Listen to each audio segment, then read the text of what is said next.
Hello students. So we are taking today the next topic, that is combination of capacitors. ठीक है ना, आज हम लोग आपको किस तरह से कॉम्बिनेशन में जो रिजल्टेंट आता है कैपेसिटेंस का वो क्या है वो हम लोग डिस्कस करेंगे. तो we can take two cases, हम लोग दो केस ले सकते हैं. कैपेसिटर्स को लगाने का पहला जो केस है वो है सीरीज कॉम्बिनेशन, यानी कि हम उसको बैक टू बैक लगाते हैं. ठीक है ना, बैक टू बैक का समझते हो मतलब आप. ठीक है, इसका जो सेकंड प्लेट है वो इसकी फर्स्ट प्लेट के साथ. ठीक है ना, इसी तरह से जो थर्ड कैपेसिटर का फर्स्ट प्लेट है वो सेकंड कैपेसिटर की सेकंड प्लेट के साथ, यानी कि इसको बैक टू बैक हम लोग अरेंज कर रहे हैं, तो उसको सीरीज कॉम्बिनेशन कहते हैं.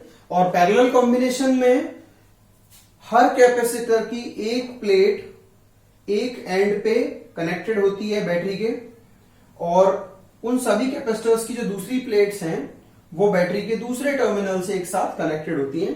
तो ये वाला जो कॉम्बिनेशन है वो पैरेलल कहलाते हैं, और ये वाला कॉम्बिनेशन हम सीरीज कहते हैं. ठीक है ना, तो दोनों में सबसे बड़ा जो डिफरेंस है सीरीज और पैरेलल में वो ये है कि सीरीज कॉम्बिनेशन में क्या चीज सेम रहती है, जो चीज जाती है. यानी कि पिछले वाले केस में आप लोगों ने करंट इलेक्ट्रिसिटी में पढ़ा था कि सीरीज कॉम्बिनेशन ऑफ रेजिस्टर्स में करंट सेम रहता है, बिकॉज एक ब्रांच में एक ही करंट फ्लो हो सकता है. ठीक है, एक ब्रांच के अंदर एक ही करंट जाएगा.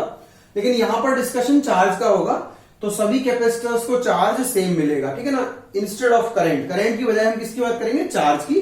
ठीक है, क्योंकि चार्ज जो है वो वही करंट को कॉन्स्टिट्यूट करता है, तो करंट सेम है इसका मतलब चार्ज भी इसमें सेम जाएगा. तो यहां पर हर कैपेसिटर को चार्ज सेम मिलेगा, plus q minus q, plus q minus q, plus q minus q. ये हमेशा याद रखने वाली बात है कि charge of a capacitor is termed as an charge on any one of the plate. ठीक है ना, ऐसा नहीं है कि आप दोनों चार्जेस को कलेक्ट करते हो तो जीरो हो जाएगा. जो चार्ज ऑफ द कैपेसिटर है वो हम किसी भी एक प्लेट के चार्ज को बोल देते हैं. ठीक है ना, जनरली हम पॉजिटिव ले लेते हैं, मान लो प्लस क्यू. ठीक है, तो अब मैं बात कर लेता हूं इस केस में सीरीज कॉम्बिनेशन में क्या चीज सेम रहेगी, क्यू सेम रहेगा. ठीक है, सीरीज कॉम्बिनेशन में क्यू सेम रहेगा, और क्या चीज डिफरेंट रहेगी, V डिफरेंट होगा. ठीक है ना, V क्या रहेगा, डिफरेंट रहेगा सभी में. अब आप यहां पे समझ सकते हो जो भी वोल्टेज सप्लाई कर रही है बैटरी, वो this total voltage V is distributed to first second and third, all the three. तो मान लेते हैं इस पोटेंशियल में से इसका कुछ वोल्टेज V1 वोल्टेज इस पे डिस्ट्रीब्यूट हो गया, कुछ बचा हुआ पार्ट का V2 इस पे डिस्ट्रीब्यूट हो गया, और जो लास्ट में बचा था वो V3 इस पे डिस्ट्रीब्यूट हो गया. ये तीनों का जो सम होगा वो इसके इक्वल होना चाहिए, बिकॉज जितना भी पोटेंशियल इसके ऊपर ड्रॉप हुआ है पहले कैपेसिटर, सेकेंड और थर्ड तीनों के ऊपर, वो टोटल पोटेंशियल आया कहां से है, बैटरी से सप्लाई हुआ है. तो जो भी बैटरी से सप्लाइड वोल्टेज है वो फर्स्ट सेकेंड और थर्ड के बीच में डिवाइड हुआ है. Let us suppose values are V1 V2 and V3. मान लेते हैं कि वैल्यूज V1 V2 और V3 है, तो इस केस में वोल्टेज जो होगा वो डिफरेंट रहेगा. ठीक है, as per the capacity. Now parallel में क्या चीज सेम रहती है वो भी आप समझ लीजिए. पैरेलल के केस में आप ध्यान से देखिए, ये जो कनेक्शन है इसमें तीनों प्लेट्स का जो पोटेंशियल डिफरेंस है, ठीक है, ये जो टर्मिनल्स हैं ये बैटरी के अक्रॉस जुड़े हुए हैं. ठीक है ना, ये वाले दोनों टर्मिनल्स भी बैटरी से डायरेक्ट कनेक्टेड ही मानेंगे, बिकॉज ये पूरा जो वायर है ये कंडक्टिंग वायर है. तो कंडक्टिंग वायर में सब जगह पोटेंशियल सेम रहता है. तो इस पॉइंट से कनेक्ट करने का मतलब, ठीक है, इस पॉइंट से इन दो पॉइंट से कनेक्ट करने का मतलब बैटरी के इन दो पॉइंट से कनेक्ट करने के बराबर ही रहेगा, क्योंकि इस पूरे वायर के अंदर पोटेंशियल ड्रॉप नहीं होगा, बिकॉज जो कंडक्टिंग वायर होता है उसमें कहीं वोल्टेज ड्रॉप नहीं होता और रेजिस्टेंस जीरो होता है. तो हम लोग ये मानेंगे कि जैसे ये कनेक्टेड है इस बैटरी के टर्मिनल के अक्रॉस, सिमिलरली ये भी बैटरी के टर्मिनल के अक्रॉस कनेक्टेड है, और ये दोनों रेजिस्टर्स भी कैपेसिटर भी बैटरी के टर्मिनल्स के अक्रॉस. तो जब सभी बैटरी के टर्मिनल्स के अक्रॉस डायरेक्ट कनेक्टेड है तो सबके अक्रॉस वोल्टेज V ही रहेगा. ठीक है, तो सबके across voltage V and V same रहेगा. तो मैं लिख देता हूं उसमें V क्या रहेगा, यहां पर सेम रहेगा, वोल्टेज सेम रहेगा, और यहां पर फिर क्या डिफरेंट हो जाएगा, चार्जेस डिफरेंट हो जाएंगे. बिकॉज जब चार्ज की वैल्यू की बात करते हैं तो Q is equal to CV होता है. तो Q1 इज इक्वल टू, क्योंकि कैपेसिटी डिफरेंट है, C1V, फिर Q2 is equal to C2V. ठीक है, C2V, and Q3 is equal to C3V. तो यहां पर वैल्यूज अलग अलग है कैपेसिटर्स की, तो चार्जेस भी अलग अलग हो जाएंगे. नाउ इस केस में क्या रहेगा, Q different.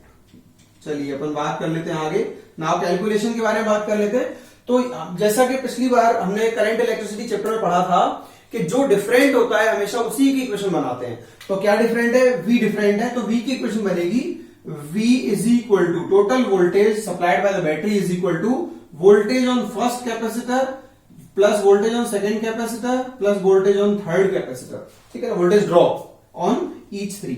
Now you can write like this. ये वोल्टेज जो होता है वो क्या होता है? Voltage is equal to as per the formula, आपको फॉर्मूला मालूम है क्या होता है?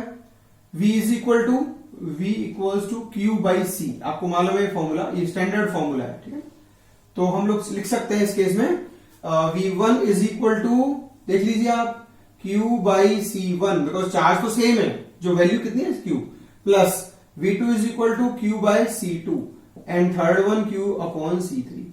नाउ सभी में से आप Q कॉमन ले लें तो what will you get? V equals to, Q common लेंगे तो क्या मिलेगा? 1 upon C1 plus 1 upon C2 plus 1 upon C3। ठीक है, और ये वाला Q जब हम सब में से कॉमन ले लेते हैं तो ये टर्म्स आती हैं finally.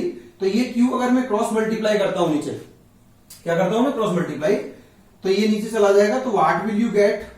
You will get V by Q is equal to 1 upon C1 plus 1 upon C2 plus 1 upon C3।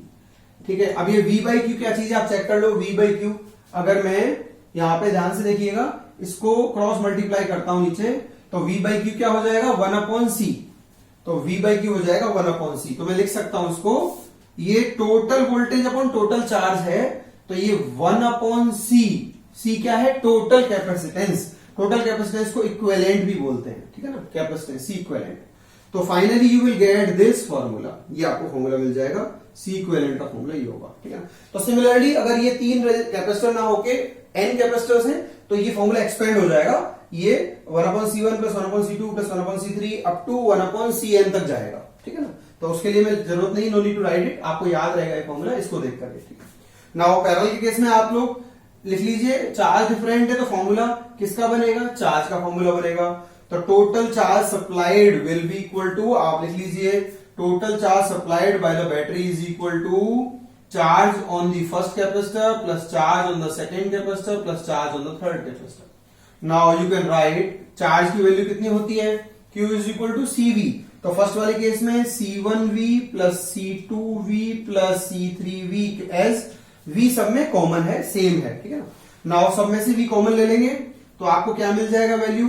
Q is equal to Q is equal to V C1 plus C2 plus C3। Now आप इसको cross multiply करके नीचे भेज दीजिए, तो ये क्या हो जाएगा? Q by V। Q by V again check कर लीजिए, Q बाई V क्या होता है? अगर मैं V को नीचे भेजता हूं तो Q क्या आ जाएगा? आप इसको यहां पे समझ सकते हैं लिखने के लिए, मैं लिख के दिखा देता हूं। Q by V, Q is equal to CV होता है, तो ये हो जाएगा Q अपॉन V, ये नीचे आ जाएगा, तो Q upon V is equal to C। ठीक है, तो मैं लिख देता हूं यहाँ पे Q by V is equal to total charge upon total potential is equal to total capacitance C1 plus C2 plus C3। ये टोटल कैपेसिटेंस C इक्विवेलेंट होता है। This is the standard formula for the capacitance in the series. ये series capacitance का formula है। Series में जब capacitors को add करते हैं तो this formula comes out. Okay, it can be extended up to n capacitors. यदि n कैपेसिटर्स लगे होते पैरेलल में, sorry I am taking it wrong, ये पैरेलल कनेक्शन है, तो पैरेलल कनेक्शन में यदि n कैपेसिटर्स लगे होते तो ये आपकी values C1 plus C2 plus C3 plus so on up to Cn आता है यहाँ वैल्यू, तो it can be written like this. ठीक है, ये स्टैंडर्ड फॉर्मूला है इसका।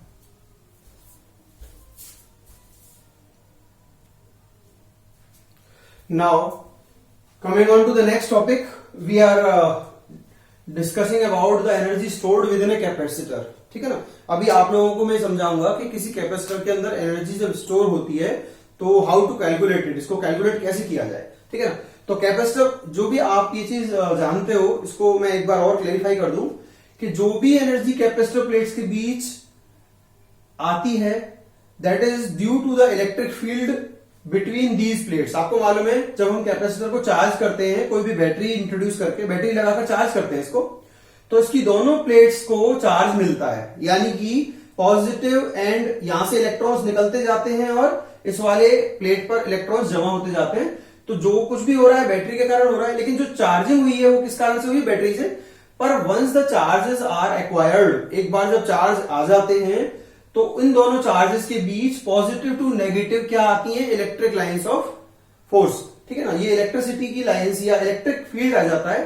इस इलेक्ट्रिक फील्ड लाइंस की वजह से इसके अंदर पोटेंशियल एनर्जी स्टोर हो जाती है। तो ध्यान रखना, potential energy is stored inside a capacitor due to electric field lines, ठीक है ना। आपको समझ में आ गई होगी। चलो अपन आगे चलते हैं। नाउ उसकी वैल्यू कितनी है वो कैलकुलेट करने जा रहा हूं मैं, ठीक है ना। इसकी पोटेंशियल एनर्जी कितनी स्टोर्ड है इसके अंदर वो कैलकुलेट कर रहे हैं। बाय वर्क एनर्जी थ्योरम आप लोगों ने क्लास 11 में ऑलरेडी पढ़ा है। वर्क एनर्जी थ्योरम कहती है कि decrease in the potential energy is equal to work done by the body is again equal to increase in the kinetic energy. यानी कि जितनी पोटेंशियल एनर्जी कम होती है उतना बॉडी वर्क करती है, और जितना बॉडी वर्क करती है उतना उसकी काइनेटिक एनर्जी बढ़ जाती है, ठीक है ना। तो यानी कि काइनेटिक एनर्जी जो बढ़ रही है बॉडी की वो पोटेंशियल एनर्जी के खर्चे पर बढ़ रही है। ये खर्च होता जा रहा है, उससे वर्क हुआ और उस वर्क से काइनेटिक एनर्जी क्या हो गई? इंक्रीज हो गई। तो इसमें हम लोग इस पार्ट को अगर हम बाहर निकाल लेते हैं तो क्या वैल्यू मिलेगा? Minus delta U is equal to work done. यानी कि जितना पोटेंशियल एनर्जी लॉस होगा बॉडी का उतना ही वर्क होता है, ठीक है। ये किसके लिए होता है? व्हेन ए बॉडी वर्क्स, जब बॉडी खुद वर्क करती है। लेकिन इस केस में क्या हो रहा है? इस केस में हमने एक्सटर्नल बैटरी लगा के इस कैपेसिटर प्लेट के ऊपर वर्क किया जा रहा है, ठीक है ना। यानी कि ये एक्सटर्नल सोर्स है जिससे वर्क किया जा रहा है। तो इस सिस्टम के ऊपर हम वर्क कर रहे हैं या एक्सटर्नल वर्क किया जा रहा है, ठीक है। सिस्टम वर्क नहीं कर रहा, सिस्टम के ऊपर वर्क हो रहा है। तो ये डेफिनेशन क्या हो जाएगी? इनवर्ट हो जाएगी, उल्टी हो जाएगी। यानी कि इसमें पोटेंशियल एनर्जी इंक्रीज होगी, ठीक है, इस वर्क से। आपको समझ में आ गया होगा। जब सिस्टम वर्क करता है तो ये फॉर्मूला वैलिड होगा, क्योंकि जितना पोटेंशियल एनर्जी खर्च होगी उतना वर्क होगा। लेकिन जब सिस्टम के ऊपर वर्क किया जाएगा तो एनर्जी उसके अंदर, पोटेंशियल एनर्जी उसके अंदर स्टोर होगी, बढ़ेगी उसकी। तो यानी कि जिसका अपोजिट हो गया प्लस आ जाएगा, इंक्रीज। नाउ ध्यान से देखिएगा, जितना वर्क होगा उतना पोटेंशियल एनर्जी बढ़ेगी। तो इसको अपन कैलकुलेट कैसे करेंगे? इसको कैलकुलेट करने का तरीका क्या है? आप जानते हो पोटेंशियल एनर्जी का फॉर्मूला होता है Q इंटू वी, ठीक है। मालूम है आपको, ये आपने पढ़ा है कि total potential energy is equal to charge into potential of that point, ठीक है ना। पहले आपने पढ़ा था किसी पॉइंट P का अगर पोटेंशियल V है और इस पॉइंट पे आप किसी चार्ज Q को लेके आ रहे हो तो इस पूरे सिस्टम का जो पोटेंशियल एनर्जी हो जाएगी वो Q इंटू वी हो जाएगी। तो taking this as potential energy, तो यहां पे आप देख लीजिए इसका जो फॉर्मूला होगा इस केस में पोटेंशियल एनर्जी का वो क्या हो जाएगा? Q into V. तो मैं लिख लेता हूं उसको, पोटेंशियल एनर्जी जो होगी चेंज इन पोटेंशियल एनर्जी और पोटेंशियल एनर्जी का फॉर्मूला होगा Q into delta we. Because delta U है तो यहां पर डेल्टा यू के लिए क्या आ जाएगा? Delta U is equal to Q into delta V, ठीक है। नाउ आप ध्यान से देखिएगा, इसमें डेल्टा वी यानी कि चेंज इन द पोटेंशियल। तो डेल्टा वी का फॉर्मूला क्या होता है? आपको ये भी पता है formula. Q is equal to क्या होता है? Q is equal to C V. तो यहां पे डेल्टा Q यहां पे क्या हो जाएगा? इस केस में डेल्टा वी की जो वैल्यू होगी वो क्या हो जाएगी? आप इसमें समझ सकते हो इसको, delta Q and C delta V, ठीक है ना। क्योंकि यहां पे सी कांस्टेंट है। अगर अपन डिफरेंशिएशन करेंगे तो दोनों तरफ करेंगे, इसका करेंगे तो इसका भी करेंगे। तो मैंने डेल्टा को डिफरेंशिएशन किया या चेंज किया, तो change in charge is equal to C into change in voltage, क्योंकि ये कांस्टेंट पार्ट है वो बाहर आ जाएगा, इसका चेंज लेंगे। नाउ हम लिख सकते हैं इसको, finally you can write work done is equal to change in potential energy is equal to Q delta V. तो यहां पे कैसे लिखेंगे इसको अपन?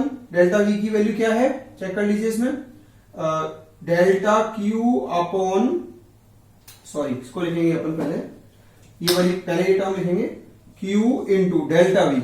अब डेल्टा वी की वैल्यू क्या है आपकी यहाँ पे? डेल्टा Q अपॉन सी, ठीक है। आप इसको नीचे ले जाइए, तो यहाँ पे डेल्टा वी की जो वैल्यू आएगी, डेल्टा वी की, वो डेल्टा Q अपॉन सी आएगा, डेल्टा Q अपॉन सी। नाउ अब ये, क्योंकि अगर ये कंटिन्यूअस है, ठीक है ना, अगर ये कंटिन्यूअस है तो ये स्मॉल वर्क डन है, डेल्टा W है, स्मॉल वर्क डन, सॉरी। तो आप टोटल वर्क जब भी कैलकुलेट करोगे आप टोटल वर्क, तो हम इसका क्या करेंगे? इंटीग्रेशन करेंगे, integration of Q into D Q. आप जानते हो ये चीज, ठीक है, अपॉन सी।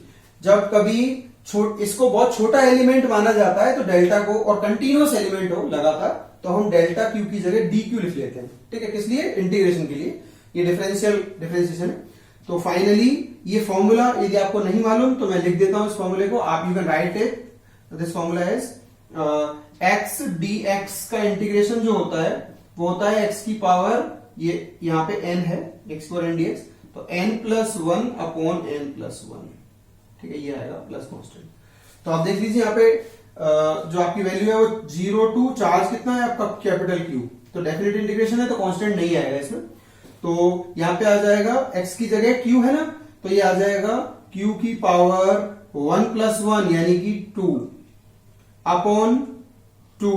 ठीक है, 1+1 2, और ये 1/c अलग से आ जाएगा क्योंकि यहाँ 1/c मैंने कांस्टेंट बाहर निकाल दिया, तो 1/c क्यू बाहर निकालेंगे तो क्या आ जाएगा? q dq। तो q dq का क्या हो जाएगा? q²/2। नाउ इंटीग्रेशन आएगा इसका, या सॉरी लिमिट्स आएंगी इसकी 0 to capital Q। Now work done is equal to, ये कैपिटल Q में रखेंगे एक बार तो q²/2c, फिर एक बार 0 रखेंगे तो Q की वैल्यू 0 हो जाएगी, तो 0/2c मतलब 0 माइनस करके, तो finally you will get this formula. अब इसी फॉर्मूले में यदि मैं Q की वैल्यू क्या रख देता हूं? CV, तो क्या हो जाएगा? c²v²। ठीक है, क्या हो जाएगा ये? c²v² upon 2c। तो यहां c से c कैंसिल होगा तो 1/2cv² हो जाएगा। और इसी जगह यदि मैं आपको दूसरी चीज यूज कर लेते हैं, सपोज अपन लिख लेते हैं v is equal to q/c, मतलब आपको ये बस ये फॉर्मूला यूज करना है, q is equal to cv, q is equal to cv, ये फॉर्मूला यूज करना है। इस फॉर्मूले से आपको तीनों फॉर्मूले मिल जाएंगे। ठीक है, तो आप देख लीजिए इसमें एक फॉर्मूला मिल गया q²/2c, दूसरा फॉर्मूला cv² मिल गया। अब इसके अलावा आप चाहो तो इस तरह से लिख सकते हो इसको, और once again q into 1/2 cv into v। What is cv? cv क्या होता है? q होता है, तो हाफ q इंटू v। ये आपका एक फॉर्मूला और बन गया। ठीक है ना, तो मैं डायरेक्टली क्या लिख सकता हूं, ध्यान से देखिएगा, work done is equal to change in the potential energy. जो भी पोटेंशियल एनर्जी का फॉर्मूला आया है, ठीक है, वो क्या आया है? हाफ cv² या q²/2c, या तीसरा आएगा हाफ q इंटू v। ठीक है, this is the final formula we have derived it. ठीक है, ये आपका फाइनल फॉर्मूला है इस केस में। आपको समझ में आ गया होगा आई थिंक। ठीक है, ये energy stored in the capacitor का फॉर्मूला है, आपको ध्यान में रखना होगा। ठीक है,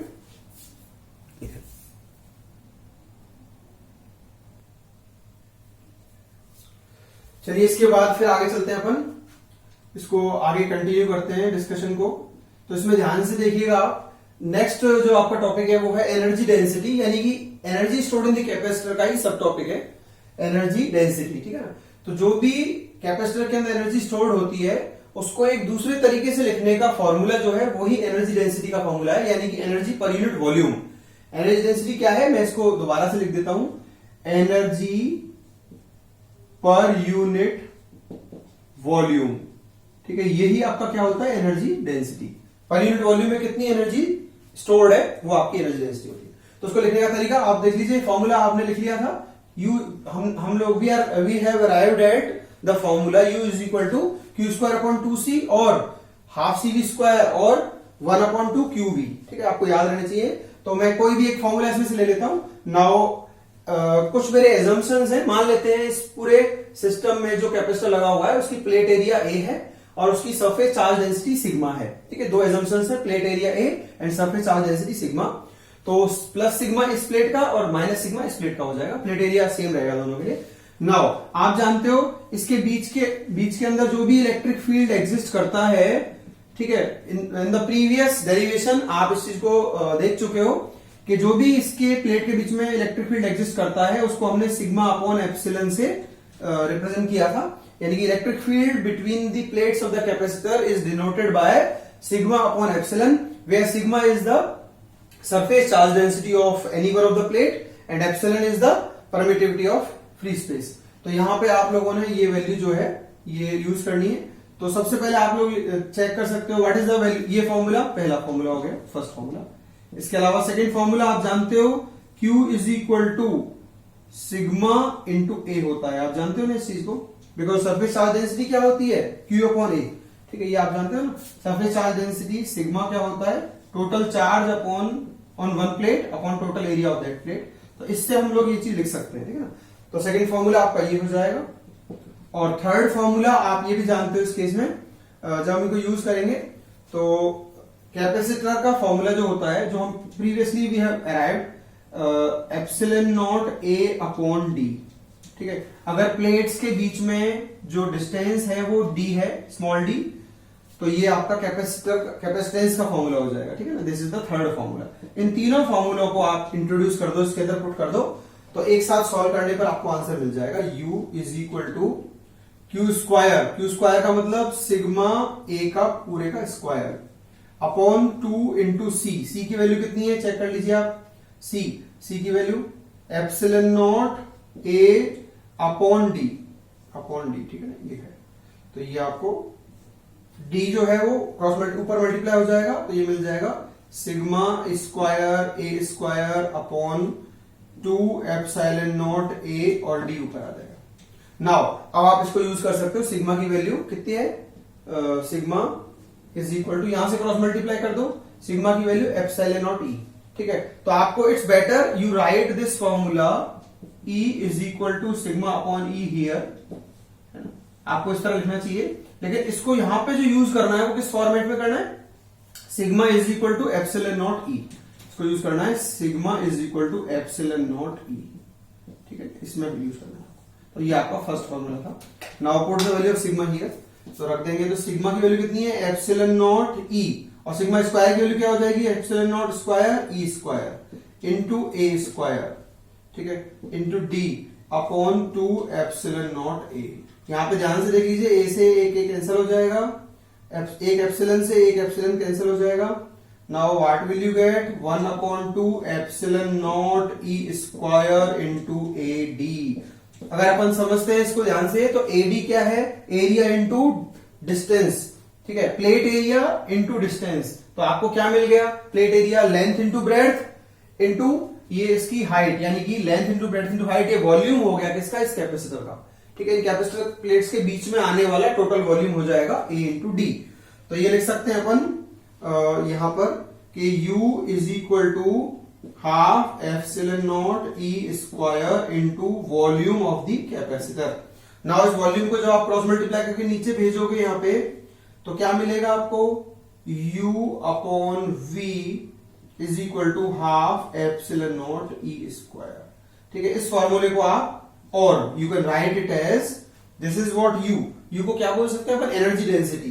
तो आप एनर्जी डेंसिटी को यू डी भी लिख सकते हो, energy density, and now it is written as half epsilon naught into E square.